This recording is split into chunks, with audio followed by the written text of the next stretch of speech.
Hello everyone. आज का paper SOL का कॉर्पोरेट लॉ का कंपनी लॉज देख लेते हैं कैसा क्वेश्चन पेपर आया और आपको हेल्प मिलेगी फिर अपने पेपर के लिए। First question, discuss the notion of corporate personality in the light of the decision in Salomon versus Salomon and company limited.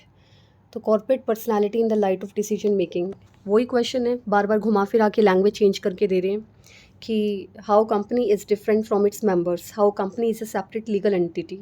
और जो केस है ये बहुत ज़्यादा फेमस केस है फीचर्स में भी, और इसकी किसी भी एडवांटेजेस में या कहीं भी आप देखोगे तो सैलोमन वर्सेस सैलोमन का केस आता है, ये कर लेना। Right A short note on national company law tribunal NCLT. तो ये सारे के सारे क्वेश्चन जितने भी आए हैं, नॉट सरप्राइजिंग, हमारी इंपॉर्टेंट क्वेश्चन की लिस्ट में से ही आए हैं। तो what is foreign company, is it necessary for it to comply with the provisions of companies act, if so to what extent. What foreign company के बारे में बताइए। और येस, इसका आंसर येस है कि इट हैज़ टू।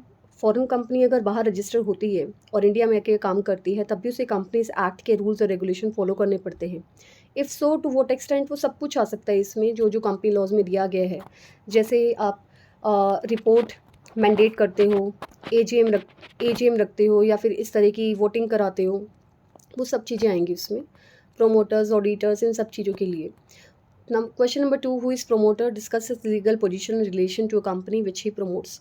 तो legal position of promoter, ये क्वेश्चन बनता है, ये भी आपकी इंपॉर्टेंट क्वेश्चन की लिस्ट में से था। A company can not justify a breach of contract by altering it's articles of association, explain.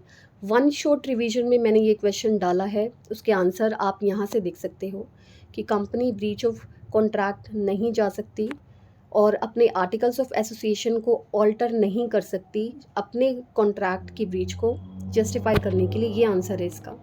Explain the doctrine of ultra vires, how far is this doctrine valid in the present day context. Doctrine of ultra vires के बारे में बताया जाएगा और आज की date में ये कितना वैलिड है, ये अभी भी वैलिड है। जो भी इसके रूल्स और रेगुलेशंस है वो आपको लिखने हैं। तो what is lifting of corporate veil, explain the circumstances when corporate veil of a company may be lifted. अब तो ये क्वेश्चन बहुत इजी हो गया है क्योंकि पता है कि ये क्वेश्चन तो आना ही आना है। इसके बाद एक क्वेश्चन है, explain the meaning of pre incorporation contract, is the company bound by such contracts, how do such contract differ from provisional contract.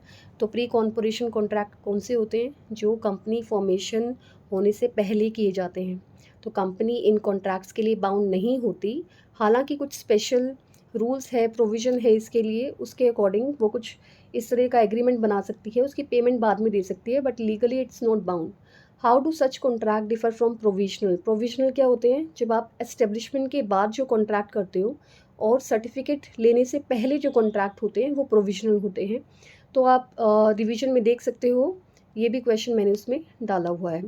Next question, discuss the essential steps to be taken for online registration of a company.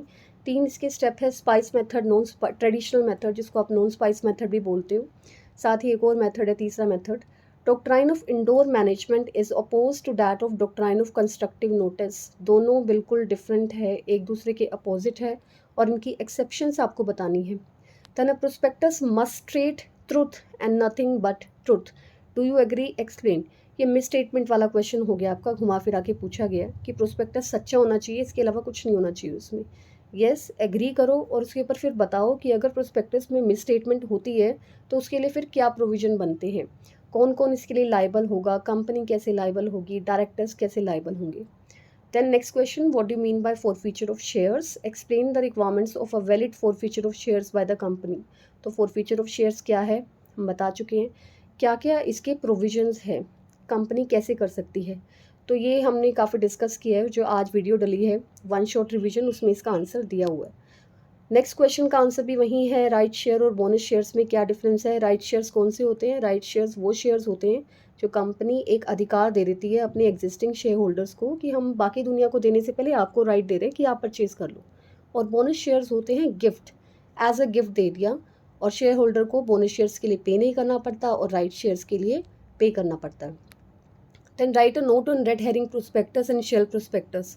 तो shelf prospectus की life कितनी होती है, 1 साल ही होती है। Shelf prospectus की शेल्फ लाइफ भी 1 साल ही है। रेड हेरिंग प्रोस्पेक्टस तो कंपनी को डालना ही पड़ता है, कंपलसरी है ये।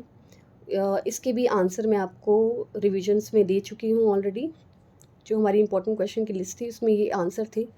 Next question, discuss the legal provision regarding valid allotment of shares by public company. Allotment के ऊपर क्वेश्चन आ गया है, बहुत ईजी बनता है ये। Why does the Companies Act allow a company to buy back its security? Discuss the condition of buyback. Buyback के सारे रूल्स हैं और कंपनी बायबैक करती क्यों है? वो इसलिए करती है ताकि उसकी कंपनी की ओनरशिप मार्केट में बढ़ सके। ठीक है, फॉर एग्जांपल जैसे 100 शेयर अगर पूरे के पूरे कंपनी के हैं, उसमें से 50 शेयर्स कंपनी के पास है और 50 जनरल पब्लिक में है। अगर 20 शेयर्स का भी बायबैक करती है तो कंपनी की ओनरशिप 70 हो जाएगी। अब ठीक है, 70-30 का रेशियो हो जाएगा, तो इसलिए करती है अपनी ओनरशिप को बढ़ाने के लिए। प्रोविजंस आप बताइए बायबैक के इसमें। Next question is explain the legal position of directors of a company. Director की लीगल पोजीशन क्या है, उसके पास क्या पावर है, क्या उसकी ड्यूटीज़ है, ये आपको बताना है। Then discuss the provisions regarding appointment of directors by board of directors. कैसे अपॉइंटमेंट होती है उसकी, कौन से रेजोल्यूशन लाए जाते हैं, किस तरह से सिलेक्शन होती है। Then write a short note on passing of resolution by postal ballot. Postal ballot का लास्ट क्वेश्चन बनता है वन शॉट रिवीजन में, उसका लास्ट जो बिल्कुल एंड का टॉपिक है वो पोस्टल बैलेट ही है, आप उसका आंसर वहाँ से देख सकते हो। Distinguish between whole time director and a managing director, ये क्वेश्चन भी मैंने वन शॉट रिवीजन में डाला है, सारे ही क्वेश्चन वन शॉट रिवीजन वाले ही हैं। State the legal provision regarding calling and holding of an AGM, ये क्वेश्चन भी वहीं से आ रहा है। मतलब मैं तो बिल्कुल भी सरप्राइज ही नहीं हूँ, एक एक क्वेश्चन पूरा इंपॉर्टेंट क्वेश्चन की लिस्ट से आ रहा है और मैं काफ़ी हद तक श्योर हूँ कि आपको जो क्वेश्चन पेपर मिलेगा वो कुछ ऐसा ही होगा, इन्हीं में से ही होगा, तो अच्छे से कर लीजिएगा।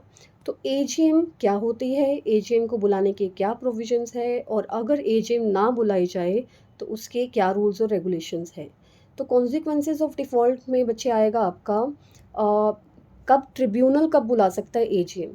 ठीक है, ये क्वेश्चन मैंने वन शॉट में भी डाला है कि क्या ट्रिब्यूनल के पास पावर है AGM बुलाने की। तो उसमें हमने ये एक्सप्लेनेशन की थी कि अगर AGM नहीं होती, कोई कंपनी AGM नहीं बुलाती, तो ट्रिब्यूनल के पास पावर आ जाती है कि वो AGM बुला सकती है। ठीक है, ये क्वेश्चन कर लेना वहाँ से। Describe the statutory provisions regarding quorum of the general meeting of the company. Quorum के सारे रूल बताओ और ये बताओ कि क्या एक मेंबर कोरम कॉन्स्टिट्यूट कर सकता है, आपको क्या लगता है, ये सुन लो। ठीक है, ये कमेंट बॉक्स में बताना, पता लग जाएगा आपकी तैयारी कितनी है। Next question, question number 5, explain the statutory provisions regarding unpaid and unclaim dividend. क्या प्रोविजन है अनपेड और अनक्लेम डिविडेंड के। What is the penalty of failure to distribute dividend. अभी जो अनपेड और अनक्लेम डिविडेंड है ये भी हम रिवीजन में कर चुके हैं, ये क्वेश्चन वहाँ से देख लेना, नोट्स में से देख लेना, टेलीग्राम पर ये सारे के सारे नोट्स हैं, वहाँ से आपको पता चल जाएगा। और पेनल्टी क्या लगती है, इसकी पेनल्टी भी है, डायरेक्टर्स के ऊपर पेनल्टी लगती है, क्योंकि अगर एक बार आपने डिविडेंड अनाउंस कर दिया, उसके बाद अगर आपने नहीं दिया तो वहाँ पेनल्टी आ जाती है, क्योंकि within 5 days you have to keep the dividend amount in a separate bank account, और वो फिर विद इन द 30 days तो आपको डिस्ट्रीब्यूट ही करना होता है। ठीक है, next question is what is compulsory winding up, what are the grounds for compulsory winding up. कब होता है, उसके बहुत सारे प्रोविजंस है कि कंपनी में फ्रॉड हो रहा है या फिर उसमें 3 तरह के वाइंडिंग अप दिए गए हैं कि या तो वॉलंटरी भी हो जाता है, ट्रिब्यूनल भी करता है, तो ये compulsory winding up by the tribunal वाला ही है। और कौन कौन से ग्राउंड है कि फ्रॉड है, शैम है, फाइनेंशियल स्टेटमेंट नहीं फाइल करी हुई है, कंपनी में घोटाला चल रहा है, तो बहुत सारे प्रोविजन है, ये वन शॉट में इसका भी आंसर है। What are the benefits of holding securities in demat form. Demat form का सबसे बड़ा बेनिफिट्स क्या है, सारे बेनिफिट्स तो यही है कि आप उसे फ्रीली ट्रांसफरेबल कर सकते हो, इजीली परचेज एंड सेल कर सकते हो, उसमें कोई प्रॉब्लम नहीं होती। ठीक है, आपको फिजिकल सिक्योरिटीज़ में हमेशा चोरी का खतरा रहेगा, वो आपको डीमैट में नहीं होता, क्योंकि फिजिकल सर्टिफिकेट्स में हमेशा आपको लॉस्ट होने का खतरा रहेगा, आपको लगेगा कि डीमक खा गया तो सर्टिफिकेट्स का क्या होगा। तो इन सारी चीज़ें बहुत बेनिफिट्स है डीमैट के, और आजकल तो बिना डीमैट के आप ट्रेडिंग भी नहीं कर सकते, आप एक शेयर तक नहीं खरीद सकते। ठीक है, right a note on investor education protection fund, ये मैंने वन शॉट में डाला है, इसका आंसर आप वहाँ से देख लेना। जितना अनपेड डिविडेंड होता है, जितना अनक्लेम डिविडेंड होता है, अगर वो 7 साल तक कंपनी के पास ऐसे ही पड़ा रह जाए तो वो सारा का सारा फंड यहाँ चला जाता है, गवर्नमेंट इसको रेगुलेट करती है, गवर्नमेंट के पास होते हैं सारे फंड। और कंपनीज एक्ट 2013 के क्या प्रोविज़न है regarding appointment and rotation of an auditor, ये भी हमने वीडियो में डिस्कस किया है। Explain the process of voluntary liquidation of company under insolvency and bankruptcy code. Same ही क्वेश्चन आ रहा है कि वॉलंटरी लिक्विडेशन कैसे किया जाता है, तो सारे क्वेश्चन वही है, मुझे तो एक भी क्वेश्चन ऐसा नहीं लगा जो बाहर से आया हो। तो ऑल द वेरी बेस्ट, और अच्छे से तैयारी कीजिए। ठीक है, और चैनल में मैं डाल दूँगी जितने भी PDFs होंगी, and all the very best, तैयारी करते रहिए।